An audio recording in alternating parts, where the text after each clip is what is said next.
Hallo zusammen und herzlich willkommen zu Fotogelaber, dem Fotopodcast. Ich bin Michael und wenn ihr über YouTube zugeschaltet habt, dann seht ihr es vielleicht schon. Neben mir ist noch eine zweite Person. Falls ihr über einen Podcast-Channel dabei seid, dann seht ihr das nicht, aber ihr könnt es jetzt gleich hören. Mit mir hier ist der Dennis und wir wollen euch einfach mal so ein bisschen in die Welt der Fotografie anführen mit unserem kleinen Podcast, den wir jetzt mal starten. Und ja, der Dennis ist hier bei mir, den kennt ihr wahrscheinlich noch nicht. Wenn ihr in meinem YouTube-Kanal, auf meinem YouTube-Kanal unterwegs gewesen seid, dann kennt ihr mich vielleicht schon davon. Falls nicht, ich bin der Michael, ich habe einen YouTube-Kanal, Campetenz heißt der, da geht es um Kameras, Objektive, Technik und so weiter. Und das hier ist jetzt eben der passende Podcast dazu. Und das Ganze soll nicht ein Projekt von mir alleine sein, sondern eben, wie gerade schon erwähnt, ist der Dennis ein dauerhafter Mitteilnehmer an dem Podcast hier. Wir hatten beide die Idee für den Podcast und es ist jetzt unsere erste Folge hier. Und jetzt lasse ich den Dennis auch mal zu Wort kommen. Hi Dennis. Hi, ja, da sind wir endlich. Ja, Also, nach langem Hin und Her, monatelang haben wir uns das ja schon überlegt, haben wir es jetzt dann doch endlich mal geschafft, das Ding hier zu starten. ganz kurz zu mir. Ich bin Dennis, bin 33, beschäftige mich jetzt seit mittlerweile knapp 20 Jahren mit dem Thema Foto, ursprünglich mal als Hobby, mittlerweile auch Hobby mehr oder weniger so ein bisschen zum Beruf gemacht, arbeite bei einem großen Fotofachhändler und ja, schauen wir mal, was wird. Und wenn ihr mich noch nicht kennt, ich bin der Michael, ich bin 41, mir gehört der Kanal Campetenz auf YouTube und wie gesagt, da geht es um Kameras. Ich beschäftige mich jetzt auch schon seit über 25 Jahren mit Digitalkameras, bin da also schon ein bisschen länger unterwegs und habe da meinen Spaß dran. Für mich ist es ein Hobby neben meinem normalen Beruf, da bin ich in der Automobilindustrie tätig, aber das Hobby habe ich auch so ein bisschen zum Beruf gemacht. Also ich mache da auch so ein paar Shootings und so weiter und eben meinen YouTube-Kanal. Für heute haben wir uns jetzt einfach mal das Thema vorgenommen. Wir wollen euch so ein bisschen vorstellen, für was der Podcast denn gedacht ist. Wir wollen mit euch in der Kamerawelt teilnehmen. Ich denke, wenn ihr den Podcast hier hört, dann wird es so sein, dass ihr schon in dem Fotobusiness ein bisschen drin seid und euch da vielleicht auch ein bisschen mit auskennt. Und da habe ich mir natürlich den Dennis dazu geholt, wie er schon gesagt hat, er ist bei einem Fotohändler tätig und hat da täglich mit zu tun. Deswegen ist da natürlich auch ein gutes Basiswissen vorhanden. Ich habe es ja gerade schon ein bisschen erwähnt, bei mir ist es mehr nebengewerblich, mehr oder weniger, dass ich fotografiere. Ich bin da so ein bisschen in, ja, Hochzeitsshootings ab und zu drin, dann Familienporträts und so weiter. Gerade so Babyshootings und so mache ich sehr gerne. Da fotografiere ich gern rum. Ich habe ein Nikon-System, ich habe ein Lumix-System, weil ich eben auch mit Lumix eine Partnerschaft habe, aber auch viele andere Systeme eben durch meinen YouTube-Hintergrund, nenne ich es mal. Und der Dennis kann ja auch mal ein bisschen was dazu sagen, was er denn so shootet. Ja, genau. Also ich bin mehr oder weniger über die Eventfotografie zum Fotografieren generell gekommen und mittlerweile ist aber tatsächlich doch auch sehr menschenlastig. Ich habe am liebsten Menschen vor der Kamera. Sei es meine Familie, andere Familien, Hochzeiten. Das ist so das, was ich eigentlich hauptsächlich mache. Ich denke, damit haben wir auch so ein bisschen so die Praxiserfahrung in dem ganzen Business. Also, wir wollen euch ja so ein bisschen was erzählen über die Technik und natürlich auch über unsere ganzen Erfahrungen mit den Sachen, mit dem Equipment und da ist es natürlich immer von Vorteil, wenn man das auch so ein bisschen genutzt hat. Heute haben wir uns überlegt, so als Thema erstmal ein bisschen drüber zu reden, was uns denn dieses Jahr, wir sind ja noch relativ neu im Jahr, gut, Ende März ist natürlich schon 3 Monate jetzt rum, aber wir haben uns überlegt, wir wollen ein bisschen drüber reden, was uns dieses Jahr denn so alles erwarten könnte. Und wir haben uns einfach ein paar Stichworte aufgeschrieben. Ich würde sagen, Dennis, sollen wir einfach direkt mal anfangen mit dem ersten Hersteller so gesehen, was wir denn Jo. da so erwarten würden. Und da würde ich direkt mal für dich als Sony-Shooter vielleicht direkt mal vorschlagen, fangen wir doch mal mit Sony an. Was erwartet uns denn da? Die Gerüchteküche sagt ja, eine A7R6 könnte jetzt dann so langsam mal vor der Tür stehen und da wurde was mit 80 Megapixel Stack-Sensor, 30 FPS, 14-Bit, 16 Stops, Dynamik gesagt. Und da bin ich der Meinung, das ist schon ziemlich hoch gegriffen. Also ich kann es mir fast nicht vorstellen, weil das wäre ja über einer A1 II angesiedelt. Ja, da bin ich tatsächlich ganz bei dir. Meiner Meinung nach ist auch tatsächlich die 7R-Reihe, die als nächstes ein Upgrade bekommen wird. Das wäre ja auch so tatsächlich typisch für Sony tatsächlich. Ob jetzt wirklich die 18 sage ich schon, 80 Megapixel sein müssen oder ob die so kommen. Gesteckt sehe ich da tatsächlich gar nicht, weil, wie du schon richtig erkannt hast, das würde die Alpha 1 2, die ja generell einen schweren Stand hat, um es mal milde auszudrücken, bin Preislich ich, hat das ein bisschen schwer. ja genau, da bin ich halt tatsächlich so ein bisschen zwiegespalten. Ich sehe auch die 30 FPS tatsächlich nicht. Kann ich Ähm, mir bei einer R nicht vorstellen, bei der hohen nee. Auflösung, was das an Daten sein müssen. Ja, eben. Das ist ein Riesenthema. Wenn man überlegt, bei einer 7R5 mit den 61 Megapixeln hat ja ein RAW-File unkomprimiert schon über 100 MB. Ich gehe fest davon aus, dass auch die nächste 7R wieder tatsächlich im Bereich 10 Bilder pro Sekunde, vielleicht maximal 15, dass man sagen kann, okay, man hat ein bisschen was gemacht. Und das wäre wäre schon so, schnell. Also ja, genau. für Also das Ding. es wäre meiner Meinung nach als Besitzer von der 7R5 tatsächlich auch völlig in Ordnung, wenn die einfach bei 10 FPS bleiben würde. Ob jetzt die 80 Megapixel sein müssen, weiß ich nicht.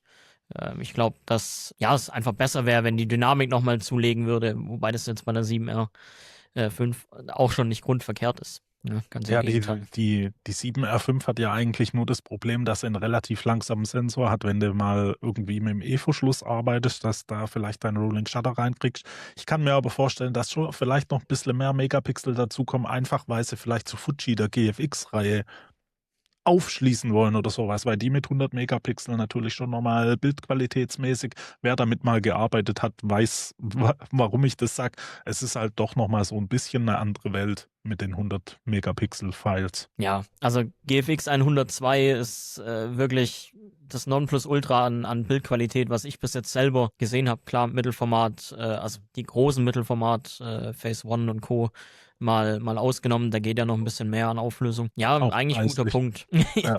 Ja gut, von nix kommt bekanntlich nix. Ja, Ich glaube tatsächlich, dass die 80 Megapixel realistisch sind, was wirklich ein guter Punkt wäre, wenn Sony tatsächlich in Sachen Auslesegeschwindigkeit vom Sensor da nochmal dick zulegt, dass man dann tatsächlich auch einfach mit dem elektronischen Verschluss arbeiten kann. Das ist meiner Meinung nach das größte Problem, was die 7R5 hat, ist, dass tatsächlich das einfach quasi unbrauchbar ist im wobei es natürlich elektronischen auch die Verschluss. Frage ist, braucht man die Geschwindigkeit überhaupt? Ich weiß nicht, welche Leute mit der Kamera dann Sport fotografieren würden oder Birds in Flight oder so. Es macht ja nur begrenzt Sinn, natürlich mit der Auflösung dahinter. Auflösung, meiner Meinung nach, kann man immer Auflösung brauchen, das ist immer so ein Thema.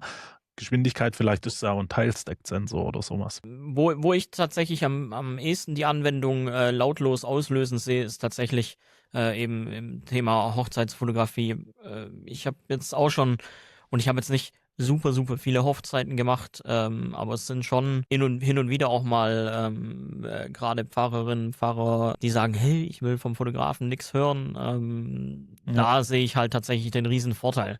das Das ist macht meiner Sinn, ja. Meinung nach auch das, wo aktuell so eine Alpha 1 oder eine Alpha 1 2 immer noch massiv überlegen sind. Und die Auflösung ist halt, gerade wenn man reportagig arbeitet, einfach Gold wert, meiner Meinung nach. Wir uns mal überraschen. Ich gehe auf jeden Fall davon aus, dass sich dieses Jahr da bestimmt was tun wird. Muss eigentlich. Wenn sie irgendwo Anschluss halten wollen mit den anderen Herstellern, müssen sie sich ja irgendwo abheben. Im direkten Vergleich ist die aktuelle 7R5 ja nicht mehr ganz up to date, sagen wir es mal so. Man kann damit arbeiten, sage ich mal.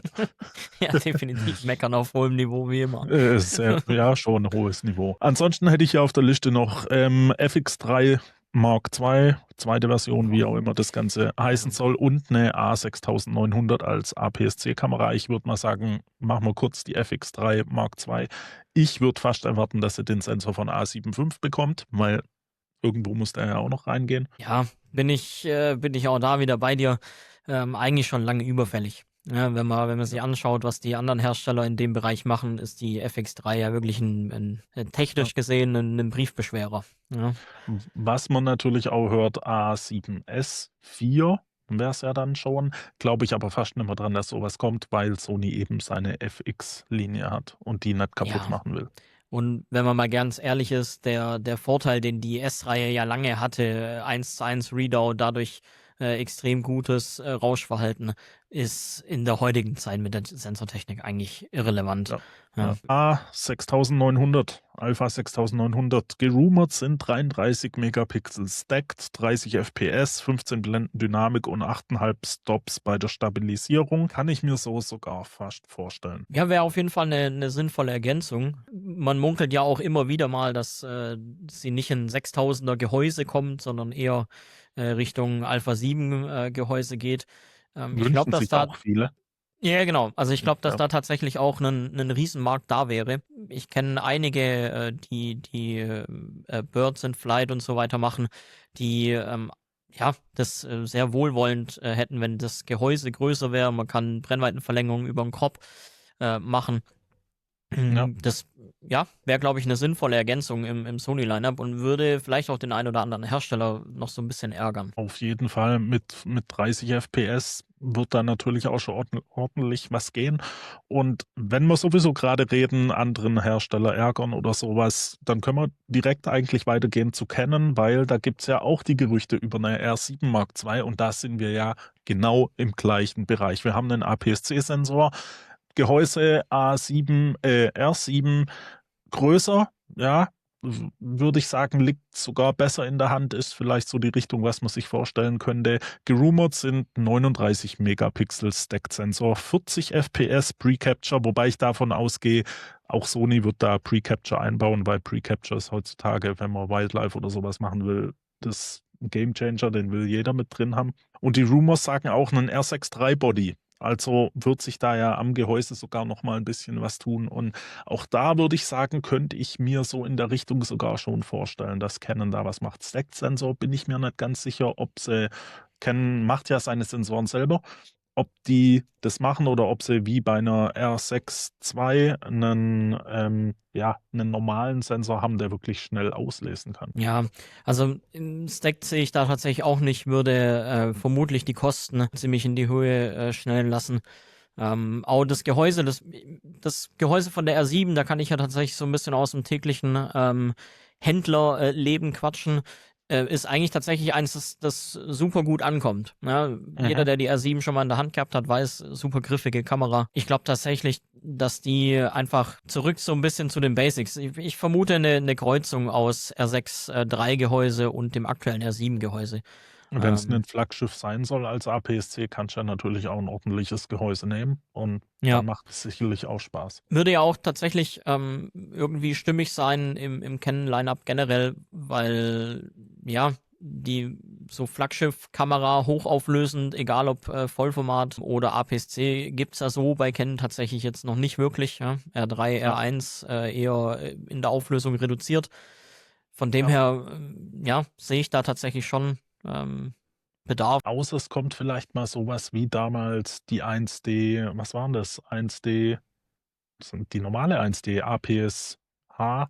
APS-H, ja, die Ja, Zwischengröße. dass die einfach so einen APS-C-Sensor vielleicht in ein großes Gehäuse packen. Für Sportfotografen oder sowas ist das ja eigentlich schon vielleicht auch interessant. Ja, ich glaube nicht, dass so eine Kamera heutzutage noch wirklich Anklang finden kann. Der APS-H, wenn man da sich mal mit den Leuten unterhält, viele wussten es gar nicht, dass der Sensor irgendwie so eine Zwischengröße ist und keine Ahnung. Von dem her, wenn dann APS-C im großen Gehäuse, ja, ich glaube nicht, dass sie von der Sensorgröße noch mal abweichen. Ja, das glaube ich. Also wenn dann vielleicht echt ein APS-C-Sensor, weiß ich nicht. Warten wir es mal ab, was es auch noch für Gerüchte gibt. Eine R3 II, wo ich ja immer noch der Meinung bin, die R3 damals hätte eine R1 werden sollen. Hat nicht gereicht, wurde dann eine R3, jetzt kam eine R1, die eigentlich mehr eine R3 II ist. Also da weiß ich sowieso nicht genau, was bei Canon los sein soll. Die Gerüchte sagen, ein Sensor, der 2 Auflösungen kann, 54 und 24 Megapixel mit 40 und 90 FPS, 9K 60, 6K 120 im Videobereich. Ich bin mir nicht sicher, was ich davon halten soll, weil ich glaube fast, dass eine R3 einfach kein Nachfolger kriegen wird. Wenn man mal in die Historie auch bei Canon guckt, eine zweite annähernd Flaggschiff-Kamera im großen Gehäuse gab es seither nicht. Die Vermutung liegt da tatsächlich schon, dass die R3 eigentlich die R1 hätte werden sollen. Specsmäßig hat es dann nicht ganz so hingehauen im Vergleich zu den, was die anderen gemacht haben. Da hat Sony, glaube ich, Canon auch so ein bisschen geärgert mit Der der Alpha A1. 1 damals, genau. Ja. Von dem her, und auch die Specs, die da gerumort werden, meiner Meinung nach viel zu hoch gegriffen. Wenn man das wieder in Vergleich mit einer A1 setzen würde, kein Mensch würde mehr eine A1 kaufen, wenn eine Genau Kamera. dasselbe wie bei so einer A7R6, wenn die auf einmal eine bessere A1 wäre, was macht dann da eine Ja, A1 noch Sinn? Also, richtig.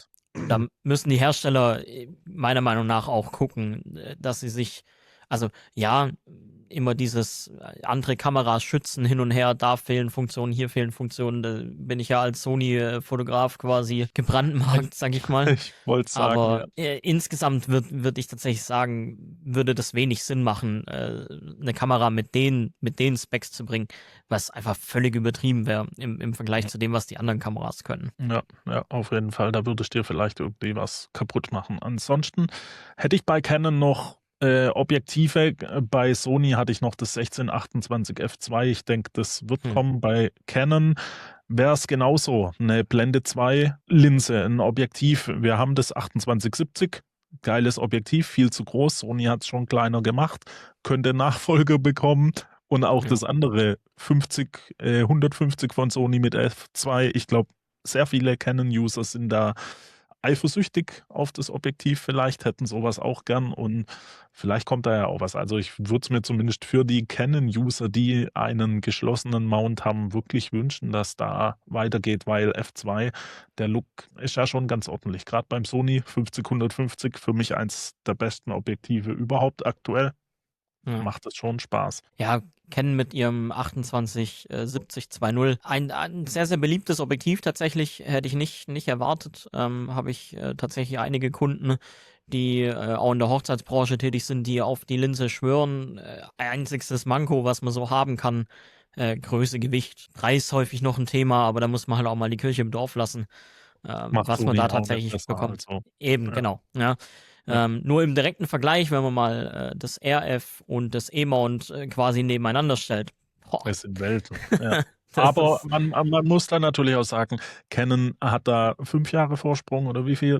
Das gab es ja gleich zu ja, Anfang an, glaube ich. Also ja, das ja. gibt schon deutlich länger. Deswegen sage ich ja, eine zweite Version, ein bisschen kleiner, wird da schon mal Sinn machen. Also könnte man Ja, ja also erwarten. Genauso eben wenn die anderen. wenn sie es schaffen, in Richtung von dem Sony zu kommen, es muss ja nicht genau gleich sein, Größe, Gewicht, es darf von mir aus noch ein paar Gramm schwerer sein Ja, und ein bisschen größer, aber vernünftiges Filtergewinde, irgendwas, wo man auch wirklich noch Filter in vernünftiger Qualität bekommt und dann noch ein bisschen leichter, ein bisschen kleiner, dann wäre das, glaube ich, schon für eine Version 2 komplett ausreichend. Ich meine, so ein Objektiv ersetzt mehrere Festbrennweiten, das ist immer das, was man auch von Kunden als Feedback bekommt. ja. Von dem her darf das auch ein paar Euro kosten, meiner Meinung nach. Schauen wir mal, was uns da erwartet. Und dann können wir direkt weitergehen. Der dritte große Hersteller, Nikon, Z9 II, Z8 II. Es ist mehr oder weniger gar nichts bekannt. Jeder wartet irgendwie so ein bisschen drauf. Ich als Z8-User bin jemand, der sagt, es könnte dann doch mal ein bisschen ein Update geben, weil Pre-Capture zum Beispiel nur im JPEG macht keinen Spaß. Ein Klappbildschirm für mich als jemand, der sich gern sieht, wäre das natürlich auch mal was Feines, aber ich glaube, da gibt es aktuell noch gar nicht wirklich irgendwie groß was. Hören tut man nix, was so persönlich meine Meinung so ein bisschen ist. Ich glaube nicht, dass wir das nochmal so sehen werden, dass Z8 und Z9 Nachfolger so nah aneinander liegen, wie es die aktuellen Kameras tun. Im Prinzip fast die gleiche Kamera, GPS in der großen, großer Akku in der großen. Das sind ja so die einzigsten greifbaren, wirklichen, ja, Riesenunterschiede zwischen Z8 und Z9. Ich glaube nicht, Würde mir aber dass die nochmal so nah aneinander liegen werden. Ja, das würde mir wehtun, weil ich hätte schon lieber gerne eine Z8 als eine Z9. Ich habe ja damals die Z8 bei euch gekauft mit dem Batteriegriff. Ich glaube, ich habe den Batteriegriff bis jetzt einmal benutzt, weil eben auch die Akkulaufzeit eigentlich voll ausreichend ist. Und eine Z9 dann doch schon nochmal ein bisschen eine andere Größe bringt. Warten wir mal ab. Ich weiß nicht, wenn vielleicht irgendwann mal was kommt und dann nur eine Z9 II kommt für 1, 2 Jahre, dann wird man vielleicht doch schwach. Keine Ahnung. Also Z8, der momentan preis-leistungsmäßig ja immer noch eine ultra starke Kamera. Ich kann mich ehrlicherweise nicht mehr dran erinnern, dass mal groß eine Z9 Thema war, seit es die gibt. Auch wichtige, oder was heißt wichtiges, lustiges Thema, was du angesprochen hattest, Thema Batteriegriff zur Spiegelreflexzeiten, quasi Standard-Equipment zu jeder halbwegs professionellen Spiegelreflex war der Batteriegriff mittlerweile Randprodukt. Ja, Ja, kauft, die kauft kaum noch Akkulaufzeiten, jemand. die sind so gut, gerade du als Sony-Mensch, Sony mit ihrem FZ100, da ist ja unendlich Akkulaufzeit gefühlt. Also Ja, da vor geht ja allem halt schon auch, richtig was. auch immer noch, das ist ja jetzt auch ein Akkutyp, der wirklich schon mehrere Jahre auf dem Buckel hat und selbst in den neuen Kameras ist die Akkulaufzeit ja immer noch wirklich gut. Ja. Ja, also da machen sie schon was richtig. Was ich sonst noch, genau, 120-300 f2 mit Telekonverter. Da gibt's schon Bilder, die geleakt wurden, wird wahrscheinlich irgendwann mal kommen. Ist ein Objektiv, wo ich sehr viel Bock drauf hätte, aber der Preis wird's wahrscheinlich bei einem Traum belassen, weil ich schätze mal, da sind wir auch in einem Bereich. Was kostet das Canon? 14.000, 13.000? Das 100, Ja, das ist 300? sowas in die Richtung. Ich habe es jetzt auch nicht ganz im Kopf. Auch ein Produkt, das nicht alltäglich nachgefragt wird. Kann ich mir Aber gar ja, nicht vorstellen. ich verstehe ich auch nicht, gell? Im Ja, Portokasten manchmal. ja, ja, schon. Vom Konzept her super spannendes Objektiv, Brennweite genial für alles, was Wildlife ist. Oder selbst im Sportreportage sehe ich so ein Objektiv. Ist ja Ja, auch nicht das erste Objektiv, das einen eingebauten Telekonverter bekommt. ja, Man soll es nicht für möglich halten, aber selbst das OM mit eingebautem Telekonverter, 7.000 oder fast 7.000 Euro Linse, ja. eigentlich ein sehr, sehr beliebtes Produkt. Hätte ich nicht vermutet, als es vorgestellt worden ist und man den Preis so mitbekommen hat. Tatsächlich recht beliebtes Objektiv. Und vor allem häufig nicht mal Profis, sondern wirklich Ambitionierte, die einfach Spaß am Fotografieren haben. Das ist wirklich verrückt teilweise. Ja gut, bei OM ist es auch so, du bekommst ja, sagen wir mal, okay, 7.000, 7.500 Euro sind trotzdem noch viel Geld, aber für den Bereich, was du an Brennweite kriegst, Lichtstärke mit der Kamera, eine OM1 dazu, bist nachher irgendwo bei unter 10.000, hast ein Wildlife-Setup, wo ich sagen würde, da musst du im Vollformat schon ordentlich Geld hinlegen, dass du überhaupt mal in den Bereich kommst Ja, von der da Brennweite bist du und so. mindestens beim Doppelten, wenn du das Ja, in gleicher Qualität, wenn du alles ins Verhältnis setzt, Lichtstärke, Brennweite, dann sind es ja Bereiche, die im Vollformat gar nicht direkt möglich sind und wenn, dann irgendwie bei Blende 8 oder noch schlechter. ja, Was ja ja. am Tag kein Problem mehr ist tatsächlich, dann müssen viele noch umdenken, dass halt Blende 8 wirklich mittlerweile eine Alltagsblende ist. Ja, lassen wir uns überraschen, aber ja, vom Brennweiten-Blenden-Kombi-Bereich und dann auch noch Telekonverter. Wenn man dann vielleicht auch sogar noch extra einen Telekonverter dazu machen kann, so entweder oder eingebauter oder angesetzter, dann ist es, glaube ich, ein super stimmiges Objektiv. Und Geht schon ja, was. Nikon macht ja lange Brennweiten auch einfach phänomenal. Also das 800-6.3, auch so ein beliebtes Objektiv, hätte ich auch nicht für möglich gehalten bei dem Preis, aber ist wirklich eins, das man dann doch hier und da auch mal über die Ladentheke reichen darf. Preis-Leistung ist da halt schon Ja, ordentlich. da Nikon bin ich allgemein vollkommen ist ja dabei. preis-leistungsmäßig schon, müssen sie ja, weil sonst werden sie wahrscheinlich am Markt nicht ankommen. Ja, mal schauen. Ja, wie gesagt, ein Bild dazu gibt's ja schon. Mehr Infos gibt's noch überhaupt gar nicht, aber wird sich wahrscheinlich auch irgendwann dieses Jahr noch was ergeben, gehe ich mal davon aus. Davon gehe ich auch schwer aus. Du hast ja gerade schon angesprochen, OM System. Ich glaube, da können wir sehr schnell drüber reden. Da ist nämlich überhaupt gar nichts angekündigt. Jeder wünscht sich einen Pen-F-Nachfolger oder sowas. Und ich habe ja mit OM System so ein bisschen eine bessere Verbindung, aber nix, also auch Ja, gerüchtemäßig oder so. Bin ich mal gespannt. Sie sollten so langsam mal ein bisschen eigene Produkte rausbringen und nicht ja, eine Kamera, die einen USB-C-Port bekommen hat oder sowas. Also ja, da dürfen im Moment ist das noch alles noch ein bisschen zurückhaltend, würde ich es mal nennen. Auch die OM3, optisch sicherlich eine super Kamera. hat Ist super Spaß meiner Meinung gemacht. nach preislich ein bisschen übers Ziel hinausgeschossen. Ich bin jetzt der Meinung, wenn man die ein bisschen abgespeckter hätte und das jetzt nicht quasi nahezu 1:1 eine OM1 Mark II gewesen wäre, einfach in dem Retro-Gehäuse, sondern wenn man da ein bisschen von den Specs zurückgefahren wäre, und die, keine Ahnung, 500, 600 Euro günstiger gemacht hätte, dann wäre das auch sicher nicht eine Kamera, die super angekommen wäre. Ich höre im Prinzip immer das Gleiche. Ja, Optik cool, Griffigkeit so, naja, das liegt aber halt auch einfach so ein bisschen an dem Retro-Design. Das haben andere, oder das Problem haben ja andere Hersteller auch. Ja. Nikon mit ihrer ZF, Fuji immer wieder mal. Ja, fast zu jeder Fuji wird ein Small-Rig-Griff genommen. Von dem her, ja, OM muss da so ein bisschen Gas geben. Aber Pen F wäre, glaube ich, tatsächlich, wenn sie den Nachfolger da wieder ähnlich von der Größe hinbekommen, aber halt von den Specs einfach auf Neuzeit trimmen, dann sehe ich da schon Potenzial. Die neuen Version 2 Objektive, 17 und 25 sind es, glaube ich, 25, sind ja auch wirklich gute Objektive geworden. Sehr, sehr beliebt, quasi, wenn es an der OM3 geht. Und sowas sehe ich da an der Pen tatsächlich auch. Was natürlich der Vorteil ist, OM, du hast diese Wetterfestigkeit, was halt bei anderen fast so gar nicht hast. Also, die kannst ja in See tunken. Hatte ich ja mal drüber geredet, so was mal zu machen lässt. Also, das ist halt schon da machst du dir halt überhaupt gar keine Gedanken. Das ist halt vielleicht der große Vorteil da noch. Ich denke, die haben ein bisschen 'n Problem, der MFT-Sensor wird am Markt vielleicht nicht so akzeptiert, wie sie es gern hätten. Ich glaube, viele Leute haben da die Vorurteile, dass sie sagen: „Kleiner Sensor, schlechte Bildqualität, ist nicht so cool.“ Wenn man damit mal selber fotografiert hat, ist eigentlich für die meisten Fälle fast ausreichend. Also, selbst ich Ja. als jemand, der sehr viel Auflösung mag, sage ich ja, ich komme damit schon zurecht. Also, ja, Das ist ja auch schwierig. tatsächlich was mich in meinem Alltag am Dresen quasi verfolgt. Viele Kunden kommen rein mit, sie möchten eine Vollformatkamera. Viele haben Mhm. aber tatsächlich überhaupt keine Antwort auf die Frage, warum Vollformat. Ja, die stellen sich schon die Nackenhaare bei APS-C auf.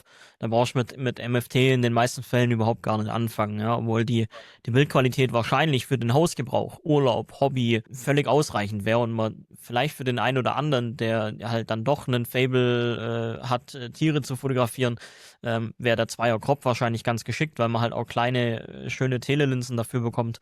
Aber Mhm. den Zahn kriegst du meistens nicht gezogen. Ja, MFT ist Ich habe schwierig grad von 'ne der Größe. OM1 Mark II da mit den Makroobjektiven. Was da makromäßig geht, ist natürlich auch ganz schön nett. Meiner Da hast du Meinung halt nach den auch MFT-Sensor wieder als Vorteil.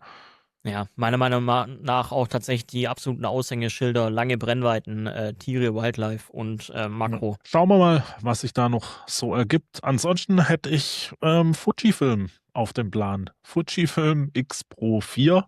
Seit Jahren warten die Leute. Wir hatten auch schon sehr oft drüber geredet irgendwie. Ja. Gibt nix Neues bis jetzt, oder? Also, es gab keine Ne, neueren Gerüchte mehr. es gab mal letztes Jahr irgendwann so handfestere Dinge, dass dieses Jahr sich was tun soll. Da hat man jetzt aber auch, ist wieder so ein bisschen im Sande verlaufen. Mhm.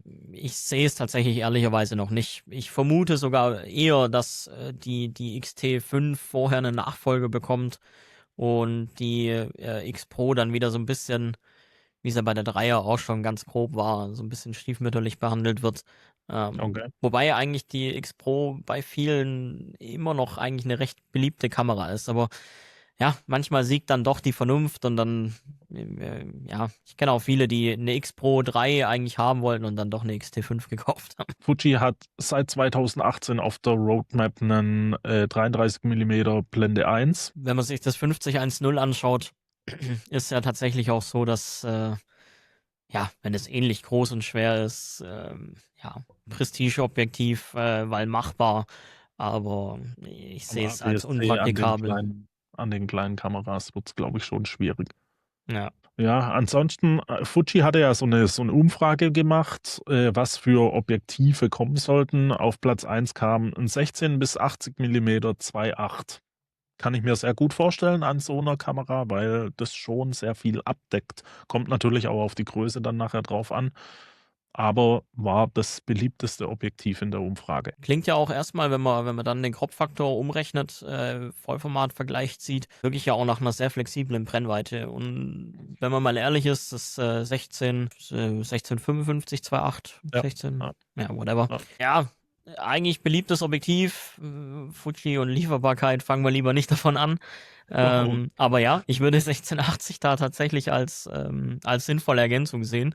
Es sind ja Und 24 bis 120 Millimeter dann mit einer Blende 2,8. Da ja, geht schon hätte schon was. was. Ist ja Ja, tatsächlich auch so, 1770 Tamron am Fuji-Mount, super beliebtes Objektiv. Ne? ja. Ich kenne fast niemanden, der Fuji beruflich nutzt, also gerade Thema Hochzeitsreportagen und so weiter, der nicht mit dem 1770 unterwegs ist. Mhm. Ja klar, du hast einen super Brennweitenbereich. Deckt Ja? sehr Und dann viel ab. 2,8er Blende. Wenn man ehrlich ist, 2,8er Blende reicht für viele Sachen, selbst am APS-C. Da muss es nicht Du hast immer. ja, man hat ja trotzdem immer die kurze Verschlusszeit. Das ist immer das, was ich auch mit sehr vielen Leuten manchmal diskutiere, die sagen, ja, eine Blende 2,8 am APS-C wirkt ja nicht so wie eine Blende 2,8 am Vollformat. Ja, aber vielleicht willst du ja gar nicht die Freistellung, sondern du willst einfach, wenn es dunkel ist, auch mal die kurze Verschlusszeit noch behalten. Das hast ja bei MFT zum Beispiel genauso den Vorteil, Ja. wo du dann da wieder Vorteile hast. So ein bisschen. Schwieriges Thema, sowieso die Diskussion Vollformat, APS-C und so. Kann man wahrscheinlich mal einen eigenen Podcast drüber machen. Wenn man sich von jedem Format einen einlädt, wird das bestimmt ein Schlachtfest. Ja. Also, ich könnte da schon ein bisschen aus dem Nähkästchen plaudern. Da hört man teilweise schon ziemlich wildes Zeug. In der Praxis, ich war ja selber ein Jahr lang mit einer X106 unterwegs, APS-C 2320. Klar, kein Bokeh-Wunder, aber ey, eigentlich absolut geniale Kamera. Super Blende, Kontrastheit. ja, was will man mehr eigentlich, ja. Kenne ich. Habe ich, glaube ich, auch mal gehabt. So ein bisschen. Ja, gut, wir können weitergehen. Panasonic S9 II, die Kamera. Bitte bringt die Kamera mit einem mechanischen Verschluss. Vielleicht, wenn ihr es übertreiben wollt, den S1 II Sensor und das Ding wäre der Hammer. Im Prinzip muss man an der S9, wenn man ehrlich ist, eigentlich nicht viel machen. Meiner Meinung Ja. nach immer noch eine sehr, sehr unterschätzte Kamera. Ja. Ja, Durch die für ganzen viele Deal. Firmware-Updates ist die ja erst richtig potent geworden. Ja, genau, da kannst du wahrscheinlich sogar noch mehr berichten wie ich. Ich finde die Kamera tatsächlich auch eigentlich relativ spannend, gerade so als Content-Maschine, wenn man so doch so ein bisschen Social Media machen möchte, aber halt einfach, ja, klein, kompakt, ohne viel Tamtam, auch super geile Objektive. 28-200, super kleines Ding, 2 Millimeter Vollformat dabei. Ja, was will man eigentlich mehr? Und das bei dem Größen-Gewichtsverhältnis ist ja eigentlich genial. Was, glaube ich, für viele so ein bisschen der Dealbreaker bei der S9 tatsächlich war, ist wirklich, dass die Möglichkeit zu blitzen fehlt. Und Oh ja. Ja. ja, wäre halt, wenn man Instagram, TikTok, die ganzen Hypes verfolgt, warum auch eine G7X Mark III hochgelobt wird, wäre das, glaube ich, ja, die S9 mit mechanischem Verschluss oder generell die Möglichkeit zu blitzen, muss ja nicht unbedingt, wenn es mit einem Ja, elektronischen klar. Verschluss möglich ist, dann, hey, go for it. Ich gehe davon aus, die bekommt auf jeden Fall einen Hot Shoe, weil Panasonic ja auch das Mikrofon vorgestellt hat, wo sie ihren Ja. Multi-Interface-Schuh da benutzen wollen und eine S9 II als Content-Creator-Kamera sollte sowas haben. Also wenn sie das nicht machen, oh. Da, nicht so cool. Also, Aber vielleicht ich guckt war ja wirklich, Panasonic sogar zu. ja, wer weiß. Als ich damals die S9 quasi gezeigt bekommen habe und so die ersten Sachen gehört habe, war ich wirklich so, okay, shut up and take my money, go for it, ja. Ja, Und dann so, wie? Kein mechanischer Verschluss, ich kann nicht blitzen? Cold Shoe? Was? ja, Ja. scheiße. Eigentlich super schade, wobei, wie gesagt, ich bleib dabei, egal ob Video oder Foto, eigentlich nach den ganzen Firmware-Updates super geniale Kamera und teilweise kriegst du ja wirklich hinterhergeschmissen, egal ob neu oder gebraucht. Verrückt. S1H2 gibt's gar keine Gerüchte irgendwie dazu. Nix. Ja, ich stelle jetzt auch einfach mal tatsächlich in Frage, ob die Notwendigkeit für die Kamera überhaupt noch da ist. Noch der Eine S1 S1, II. ja genau, also die ist ja Foto wie auch Video massiv gut aufgestellt. Ja. Ist, glaube ich, auch so ein bisschen eine Kamera, wo sich alle dran aufhängen, dass sie nur 24 Megapixel hat. Wenn man ganz ehrlich ist, es langt. Es langt, ja. Ich fotografiere Ja. auch gern mit den 61, gar keine Frage. Wenn man es runterbricht auf das, was man eigentlich braucht, sind Wenn es 24 nachher immer noch eine sowieso gute nur in Option. Instagram landet, dann Genau. ist auch Ja. wieder egal. Ja, das stimmt. Ansonsten Panasonic MFT, keine Ahnung. gibt's ja schon lange nichts mehr Neues. Ich weiß nicht, ob das noch nachverfolgt wird, ob da noch was kommt oder ob die ganz auf Vollformat gehen. Ja, was ich mir vorstellen könnte, ist tatsächlich, dass nochmal eine ganz kleine kommt, irgendwie so Richtung G100, G110, dass da vielleicht nochmal ein bisschen was Potenteres kommt, auch wieder so ein bisschen auf die Content-Creator-Schiene angelehnt. Aber ja, Panasonic konzentriert sich meiner Meinung nach ja aktuell voll aufs S-System. Ja. Und wenn sie da jetzt noch die Kurve mit den ein oder anderen Dingen bekommen, dann, ja, wenn man ganz ehrlich ist, es ist ja preis-leistungsmäßig momentan das attraktivste System eigentlich. Eine S1 II könnte ein Tick billiger sein jetzt, wo eine A7 V rausgekommen ist, die ein bisschen mehr Auflösung und sonst alles gleich gut. Im Videobereich nicht so. Das ist ja auch wirklich ein Thema, da gibt's immer für und wider. Wenn man es mal runterbricht, was manchmal oder was früher Kameras gekostet haben und was die für einen Funktionsumfang hatten, das Vergleich mit heute, dann sind, glaube ich, alle Kameras recht günstig. Ja. Wenn man ja, ein super Übergang mit dem Thema günstig. Leica SL3P Gegenstück zur S1R2 gibt's Rumors. Gegenteil von günstig. Die Kamera macht meiner Meinung nach überhaupt gar keinen Sinn, wenn sie mit dem Sensor von einer S1R2 kommt, weil sie hat weniger Megapixel als eine SL3 und ist genauso langsam.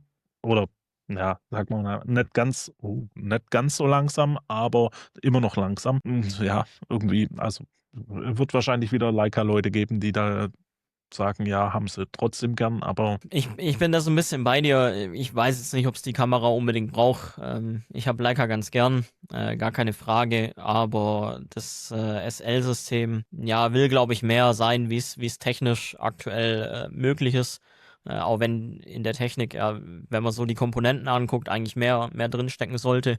Aber gerade was das Thema Autofokus angeht, haben sie ja wirklich Nachholbedarf immer noch. auf jeden Und Fall. Wobei das mit den aktuellen Firmwares ist ja schon mal deutlich besser geworden, wenigstens mal.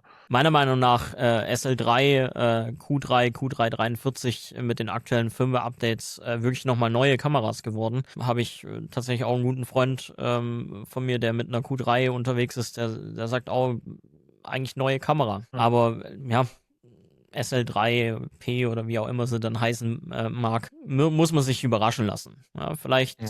kriegen sie ja doch die Kurve und ich glaube tatsächlich, ja, die Leica-Gemeinde ist, glaube ich, sehr eingeschworen. Da hat sowas schon Potenzial, obwohl es eigentlich unnötig ist. Ja, ja.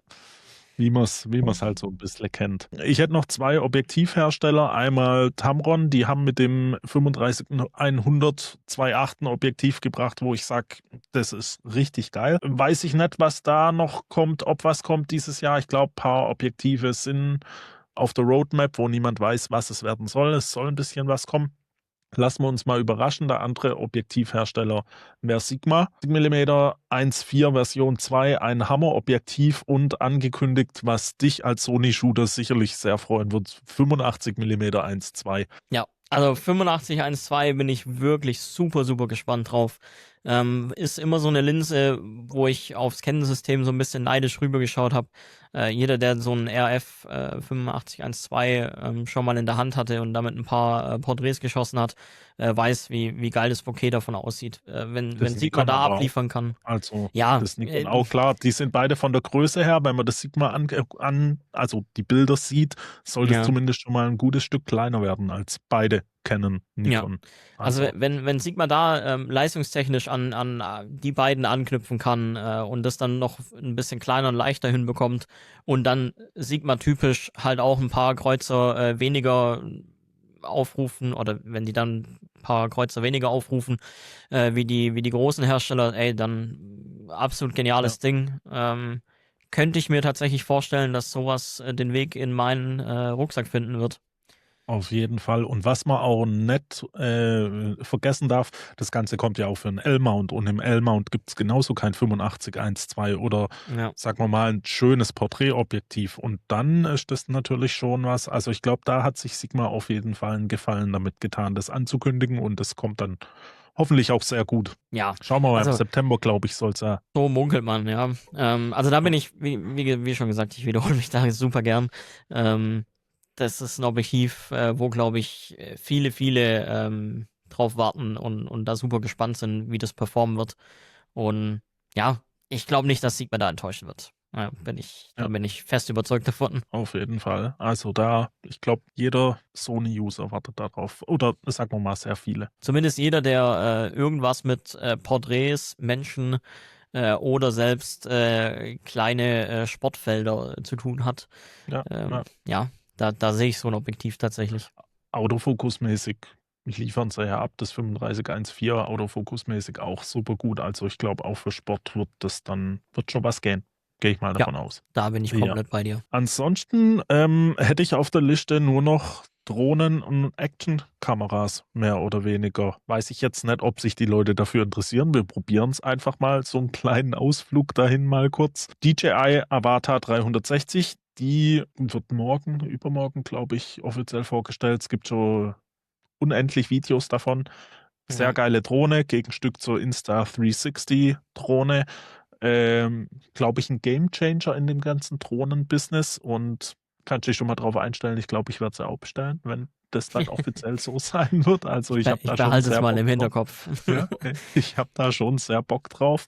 Und ansonsten DJI natürlich Osmo Pocket 4 steht vor der Tür, wird gerumort, soll aber so aussehen wie der Pocket 3, was mich ein bisschen enttäuscht, weil es gab ja Leak-Bilder zu einem Osmo Pocket mit 2 Objektiven, was ich dann rausgestellt habe, der ist von Insta360, was das ganze Spiel wieder den Ball neu ins Rollen bringt, weil so eine zweite Kamera mit ein bisschen Tele würde ich mir als Pocket 3-Nutzer eigentlich wünschen, weil dann hast du schon nochmal so einen kleinen anderen Blickwinkel und mit der Stabilisierung wird es schon Spaß machen. Meine persönliche Meinung ist da tatsächlich so ein bisschen, dass wir eher wieder in die Richtung Pocket 3 was sehen werden, aber größere Sensor. Wäre ja auch typisch DJI, wenn man ein vorhandenes Kameramodul aus der Drohne, ja, Stichwort Mavic 4, Ja. nimmt und das tatsächlich einfach an Pocket 3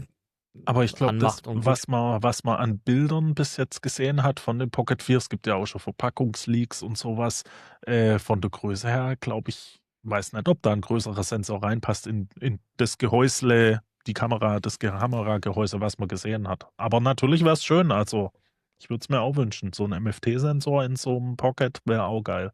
Ja, also wenn man schon mal aus den großen Sensoren in der Mavic 4 quasi das Bildmaterial gesehen hat, wenn man ganz ehrlich ist, es ist wie eine schwebende OM oder Panasonic-Kamera. Es ist ja wirklich verrückt gut. Der Pocket 3 ist ja schon eigentlich für das, was es ist, nahezu perfekt. Ne? Ja, Wie du auf sagst, jeden Fall. mehr Brennweite würde da sicherlich noch ein bisschen mehr das Ganze noch allroundiger machen, dass man es vielseitiger einsetzen kann. Aber runtergebrochen auf das, was es schon gibt und wie das Ganze performt, ist ja Pocket 3 geniales Ding. Ja.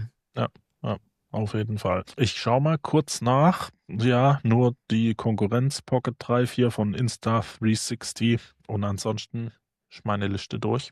Wir haben es Jo. mehr oder weniger geschafft. Fällt dir noch was ein? Das war das, was ich eingetragen hatte und Nee, ich glaube, ich glaube, es wird generell ein spannendes Jahr. Jeder, der so ein Faible für Fototechnik hat, wird da, glaube ich, so ein bisschen auf seine Kosten kommen. Jeder Hersteller, oder bin ich zumindest überzeugt, dass jeder Hersteller irgendeinen dicken Banger bringen wird. Und ja, ja, spätestens wenn die ersten Releases draußen sind, haben wir ja tatsächlich dann auch äh, Gesprächsmaterial. auf jeden Fall. Ich bin sehr gespannt auf das alles.